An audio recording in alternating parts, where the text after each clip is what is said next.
Buenos días, queridos y amados hermanos de la Iglesia Epicentro. Les habla el pastor Pedro Cordero y hoy tengo la responsabilidad de llevarles la palabra de Dios a través de este canal. Saludamos a todos los que se conectan y a la familia que hoy están compartiendo la palabra con nosotros. Estamos muy agradecidos de Dios por eso. Vamos a poner esto en manos del Señor, este mensaje, y quiero que allí en tu casa tome la mano de tu vecino, de tu hijo, de tu esposa, quien esté contigo, y vamos a orar juntos por nuestro país y vamos a orar porque la palabra de Dios y este mensaje ministra tu vida. Oremos. Damos gracias, Padre Santo, por la vida de nuestros hermanos que hoy escuchan tu palabra, que hoy están con nosotros, Señor. Gracias, Señor, por este espacio que permites que tu palabra llegue a cada hogar. Gracias, Señor, porque pones en nuestras manos, Señor, esta responsabilidad hermosa de ser usados por ti, Señor, y poder llevar esta palabra para que pueda germinar como semilla en el corazón de tus hijos, Señor. Te pedimos, Señor, que nos guarde, que nos cuide, Señor, que nos abrace, Señor, y que nada pueda separarnos de tu amor. Dale consolación, Señor, a los hijos que han perdido, Señor, a su familiar. Llena cada espacio vacío con plenitud, Señor, del Espíritu Santo. Abraza a cada enfermo, Señor, que hoy está convaleciente en cada cama de hospital o de su casa. Oramos por la sanidad de cada uno de ellos, Señor, y reprendemos todo espíritu de muerte que venga a acercarse a ellos, Señor. Protege a todo ese ejército de médicos, paramédicos, paraclínicos, Señor, laboratoristas, personal de servicios, que están en todos los hospitales y clínicas del Ecuador y del mundo, Señor. Dale sabiduría a las autoridades del Ecuador, Señor, para que tomen las decisiones adecuadas y oportunas. Quita todo estorbo que hay en sus mentes para que puedan hacer su trabajo, Señor. Creemos que tú eres un Dios de sanidades y milagros.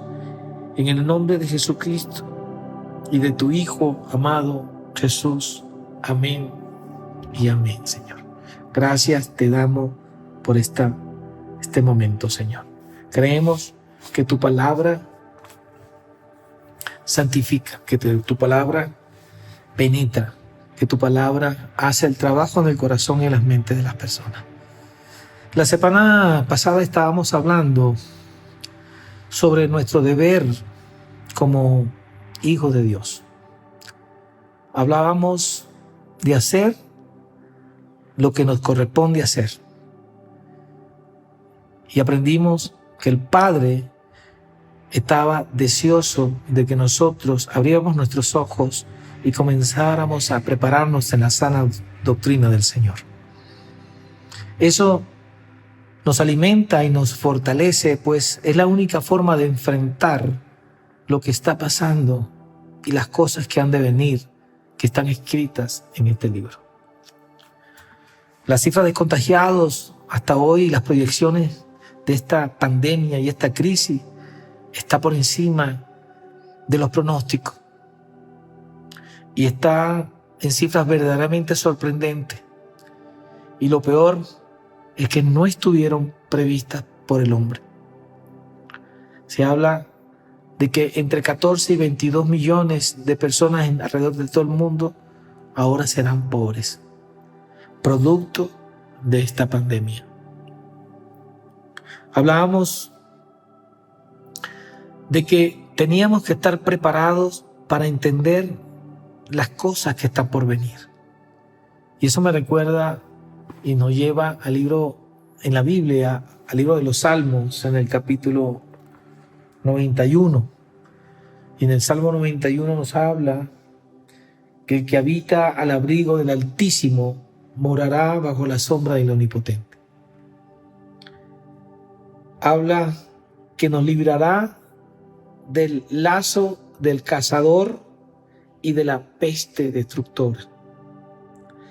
Nos habla de que Él con sus plumas nos cubre y que el temor no llegará a nosotros, el terror nocturno, ni aquellas cosas que vayan contra nosotros cuando dice ni saeta que vuele de día.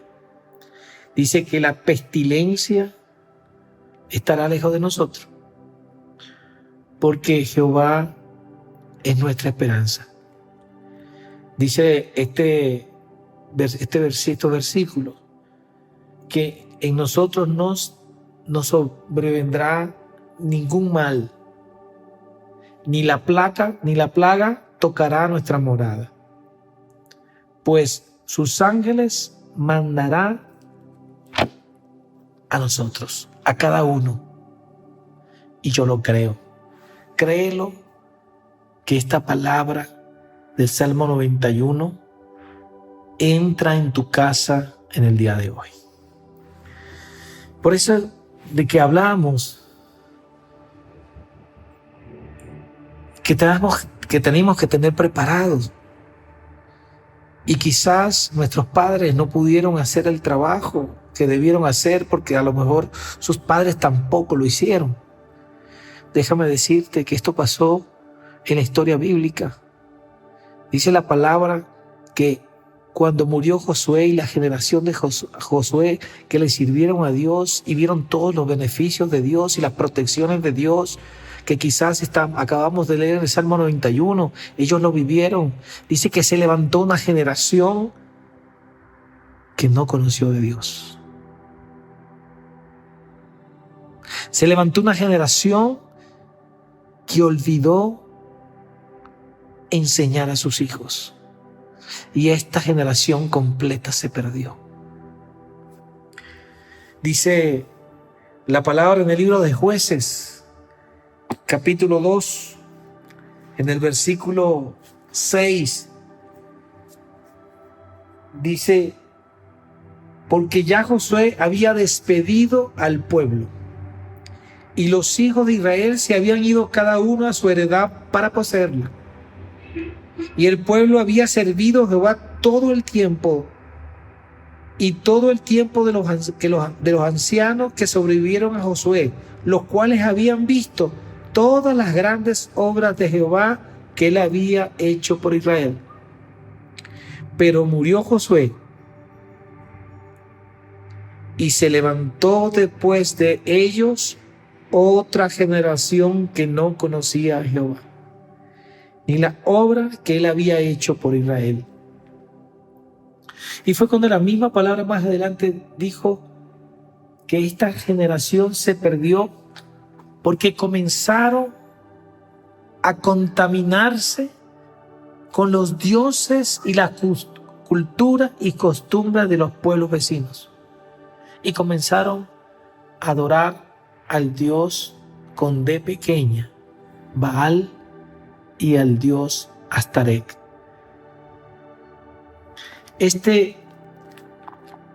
Esta generación comenzó a ser perseguida porque comenzó a abrir puertas.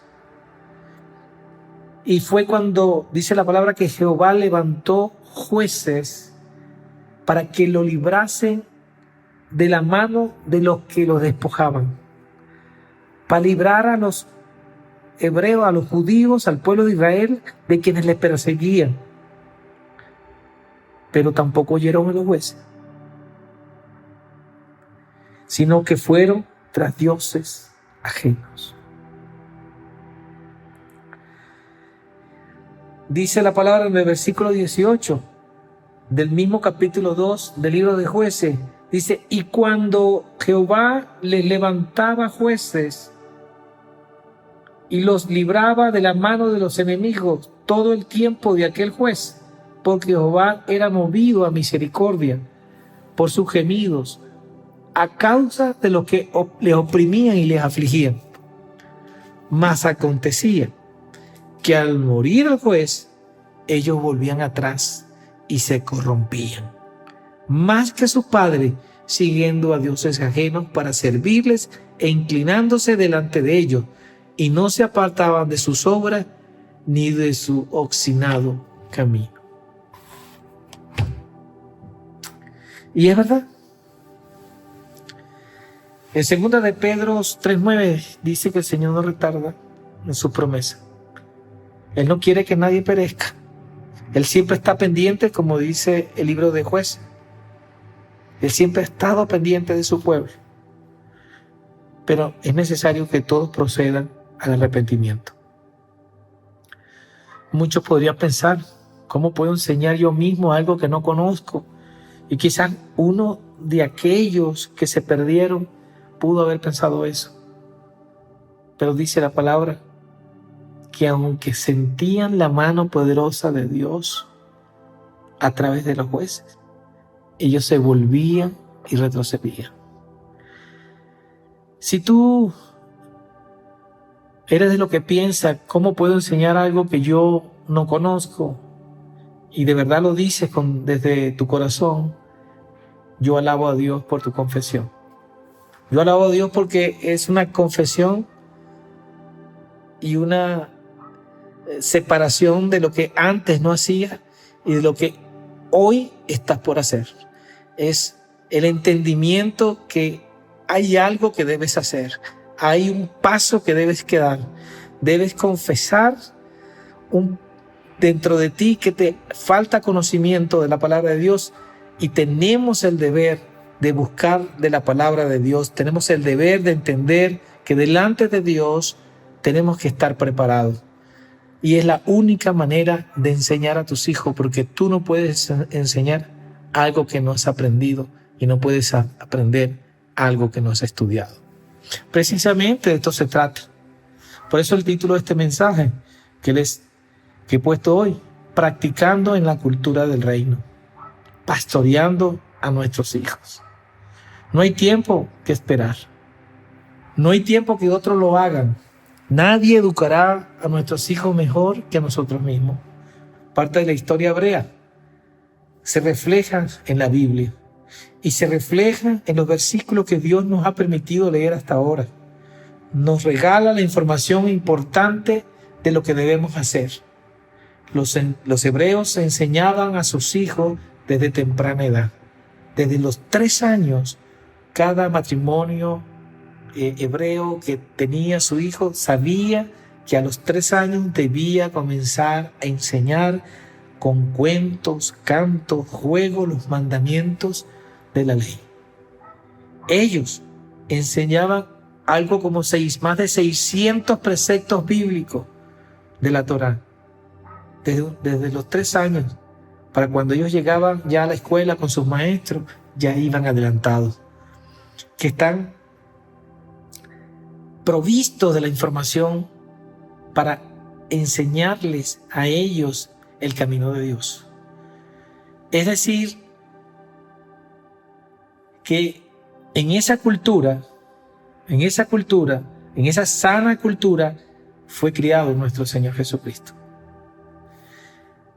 Bíblicamente está demostrado, y vamos a leerlo, que María y José criaron a Jesús desde los 3 años enseñándole esta cultura. No solamente a Jesús, sino a todos los demás, a todos sus demás hijos. Y Jesús, un día que se encontró con los sacerdotes del templo, aquella vez que se extravió el día de las fiestas, y ellos se sorprendían de la sabiduría de Jesús. Por eso quiero que vayamos al libro de Mateo, en el capítulo 28, versículos 19 y 20, y que veamos esta palabra como profética para entender lo que debemos hacer.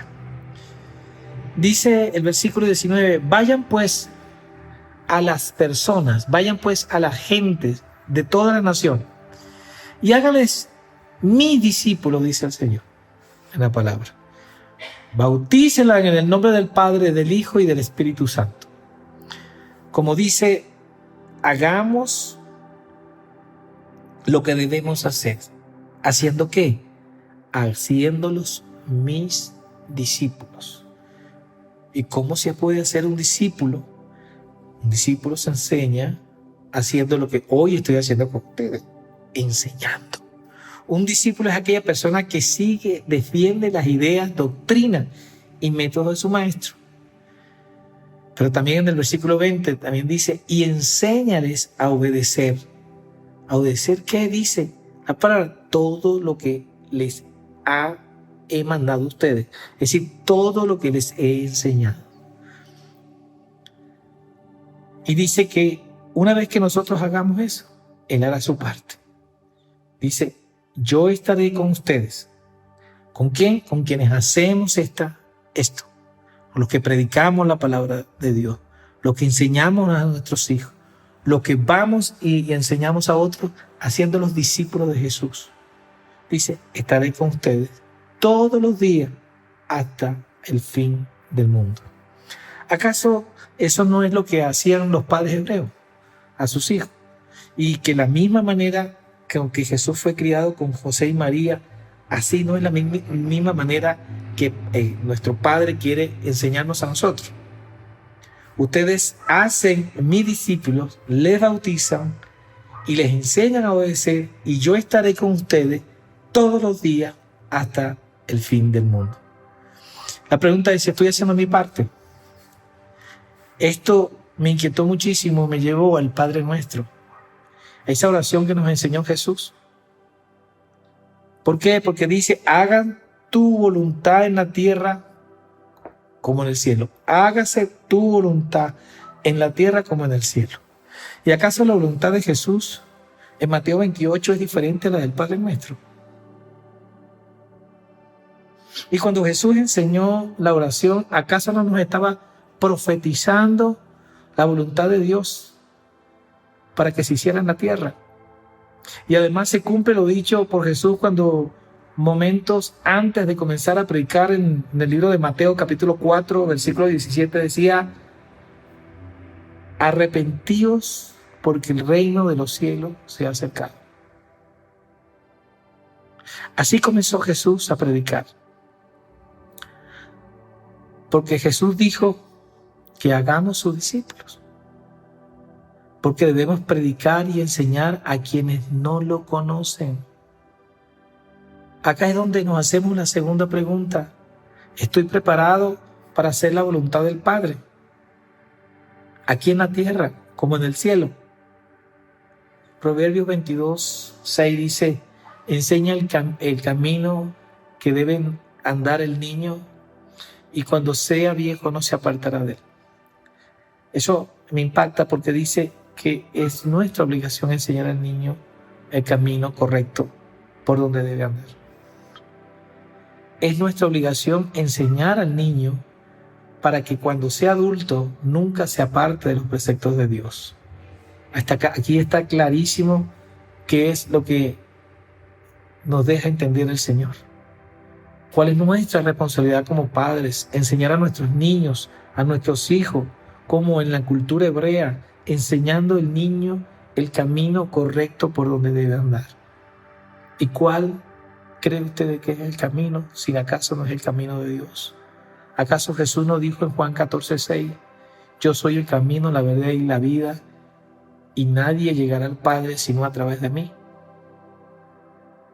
Los niños hebreos recitaban a los 5 años más del 50% de esos 600 preceptos bíblicos. La pregunta obligada, ¿a qué edad aprendiste tú tu primer versículo? Y si tus hijos hoy en día ya saben cuál es el camino. Jesús dijo, la verdad es que si no se convierten a mí y no hacen como los niños y no se hacen como niños, no entrarán al reino de los cielos. Este mensaje no es para que te desanimes o, como decimos, para que no arrugues. Este mensaje se lo estamos diciendo del corazón. Mi esposa y yo somos de esa generación de predicadores que arrancó tarde. Conocimos al Señor ya adultos. Mi esposa y yo nos hicimos como niños. Eso mismo que no entendió Nicodemo cuando habló con Jesús. Y nos convertimos a Jesús y nos enamoramos de Él.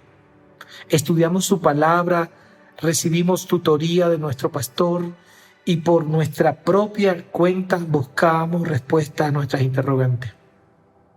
Pasábamos días enteros estudiando.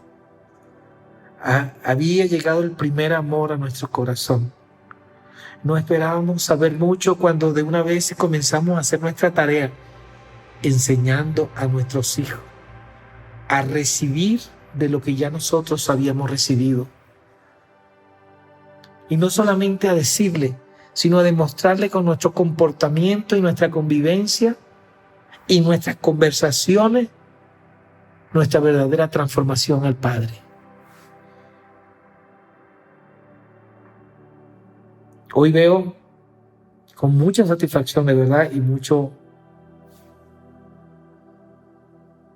agradecido de Dios, lo que puedo decir, que veo a mi hijo hablarle de la palabra a su hijo, al niño. Y déjeme decirle que estoy convencido que él le hablaba de la palabra de Dios desde que estaba en el vientre de su madre. En mi familia hemos decidido cortar la maldición que en nuestra cultura no se enseña al niño el camino de nuestro Dios. Nuestros primeros discípulos para el Señor fueron nuestros dos primeros hijos, o nuestros hijos. Y cuando digo nuestros dos primeros hijos, porque luego Dios nos regaló hijos espirituales que hoy son discípulos de Jesús. Y ellos a su vez han hecho a otros discípulos de Jesús.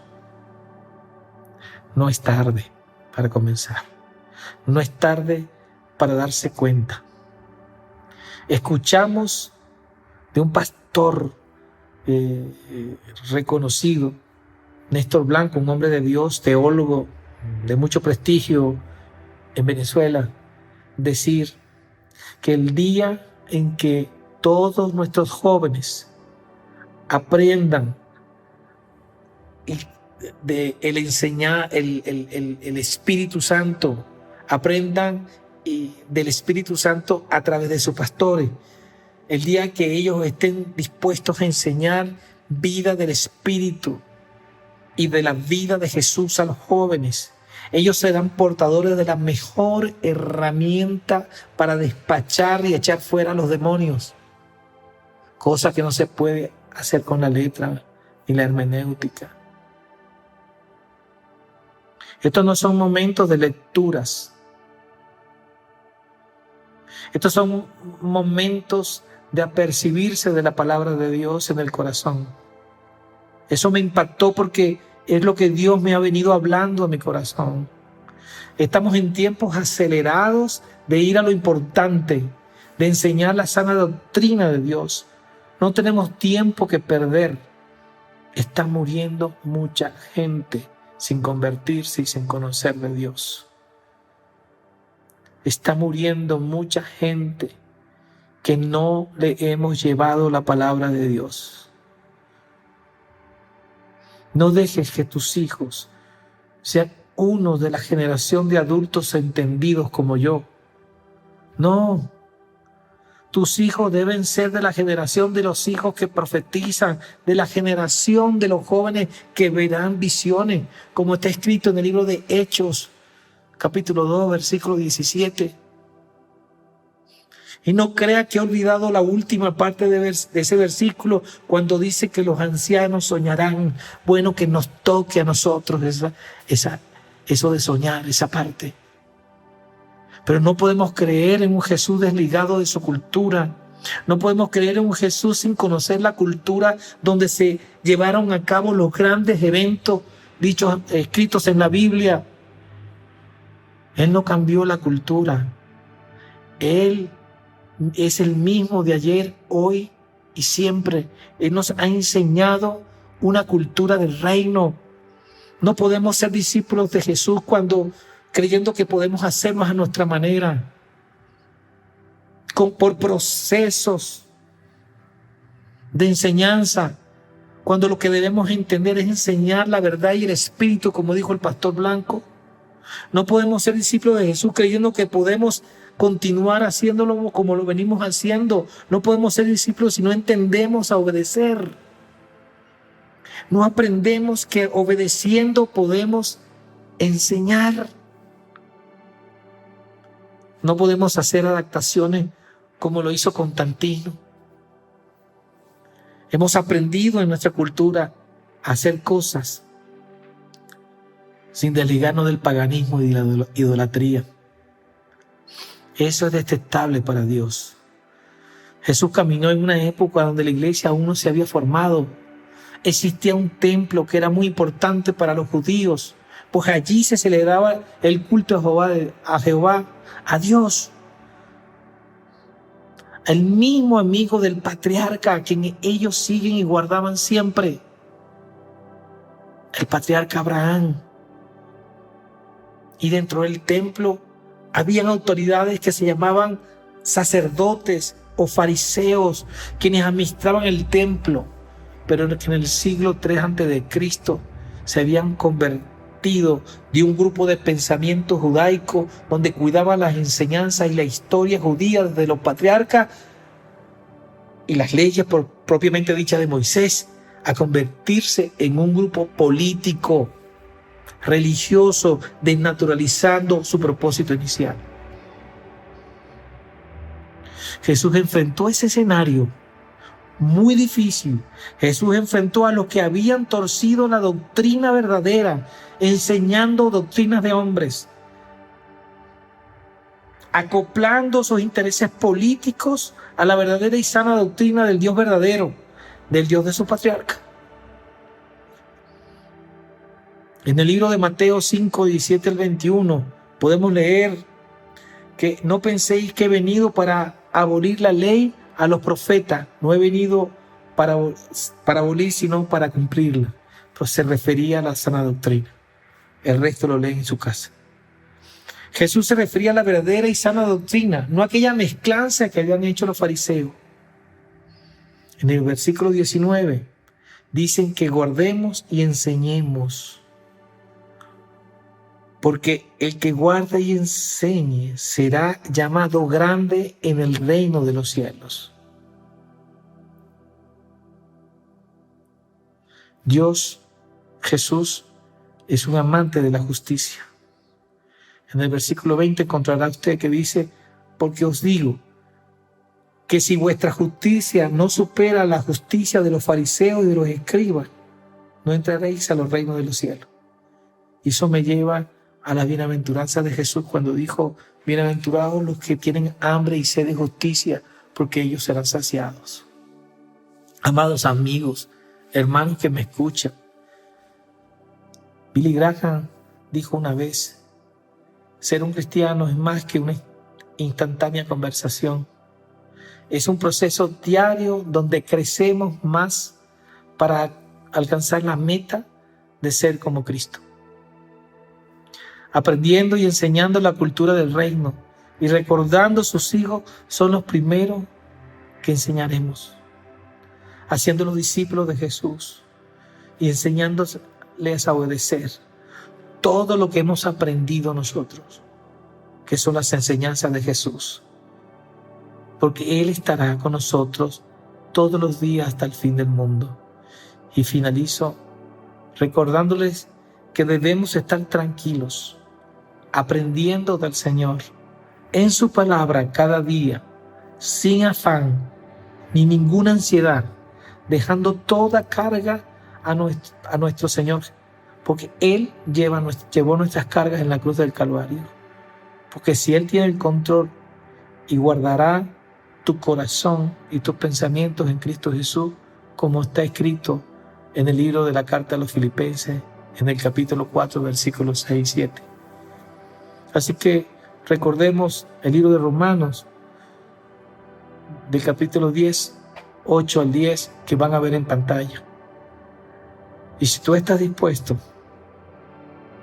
a reconciliarte con Dios, a ver el verdadero camino que tenemos que seguir, a ser portadores de las bienaventuranzas, a ser portadores de la verdad, comencemos por nuestra familia, comencemos por nuestra casa, comencemos por nuestros hijos y hagamos a ellos discípulos de Jesús. Y estoy seguro que tu casa y mi casa serviremos a Jesús el resto de nuestros días. Muchísimas gracias. Que Dios les bendiga, que Dios les acompañe, que pase un hermoso domingo y que sea una hermosa semana. Estaremos orando durante toda la semana por lo que está sucediendo. Si tú quieres acompañarnos en estas oraciones, escríbenos. Queremos saber de ti. Escríbenos a las direcciones que aparecen en pantalla y pronto recibirás nuestra llamada o nuestro mensaje. Muchísimas gracias. Que pasen muy buenos días.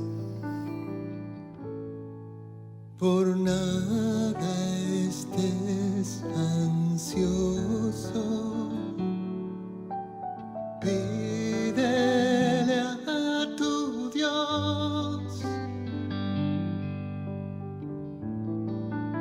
con oración y anhelo, con súplicas y ruegos y con acción de gracias, dándole las gracias, pues Él tiene el control y Él guardará tu corazón y tus pensamientos en Cristo Jesús.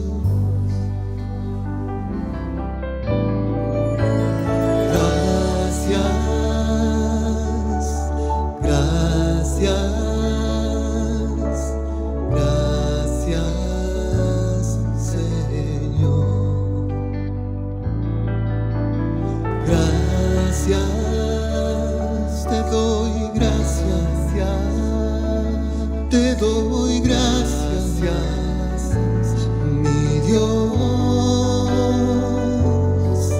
porque salgo y regreso contigo, porque el fuego no toca mi piel, no lo toca, no, ni las aguas inundan mi casa. Te doy gracias, Señor. Gracias, Señor. Gracias, Señor Jesús. Amén. Te doy gracias, Señor. Gracias, Señor. Gracias, Señor Jesús. Amén.